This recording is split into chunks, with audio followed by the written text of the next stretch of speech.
తీవ్ర అనారోగ్యంతో ప్రాణాపాయ స్థితిలో ఉన్న పాకిస్తాన్ యువతిని భారతీయుడి గుండె కాపాడింది. పాక్కు చెందిన ఆయిషా రెషన్ గుండె జబ్బుతో బాధపడుతూ 2019లో చెన్నై ఆడియారు మలర్ ఆసుపత్రిలో చేరింది. పరీక్షించిన వైద్య నిపుణుడు డాక్టర్ కెఆర్ బాలకృష్ణన్ ఆమె గుండెకు పంప్ అమర్చి ప్రాణాలు కాపాడారు. అనంతరం స్వదేశానికి వెళ్లిన ఆయిషా పాఠశాల విద్య కొనసాగించారు.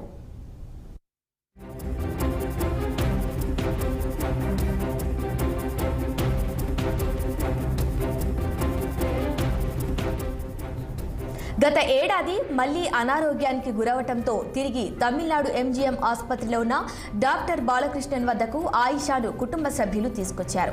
గుండె మార్పిడి శస్త్రచికిత్స చేస్తేనే ప్రాణాలు కాపాడగలగమని ఆయన స్పష్టం చేయడంతో దాత కోసం ఎదురు చూస్తూ బాధితురాలు 18 నెలలుగా ఇక్కడే ఉండిపోయింది.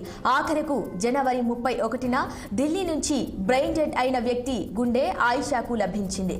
శస్త్రచికిత్సకు 35 లక్షలు ఖర్చవుతుందనటంతో కుటుంబ సభ్యులకు ఏం చేయాలో పాలుపోలేదు.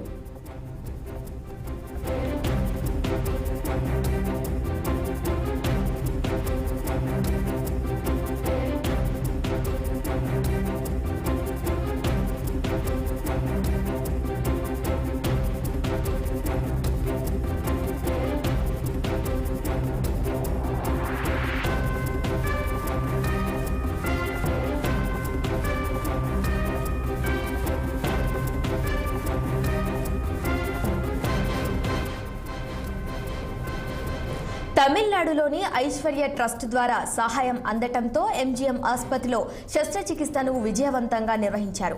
అప్పటి నుంచి వైద్యుల పర్యవేక్షణలో ఉన్న ఆయిషా త్వరలో స్వదేశానికి వెళ్లిపోనున్నారు. ఈ సందర్భంగా ఆమె విలేకరులతో మాట్లాడుతూ పాక్తో పోల్చితే ఇక్కడ వైద్య సదుపాయాలు మెరుగ్గా ఉన్నాయని అన్నారు.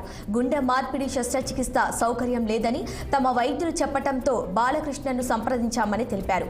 భారతదేశానికి వైద్యులకు కృతజ్ఞతలు తెలుపుతూ కరాచీ వెళ్లి మళ్లీ విద్య కొనసాగిస్తానని ఆయిషా వెల్లడించారు.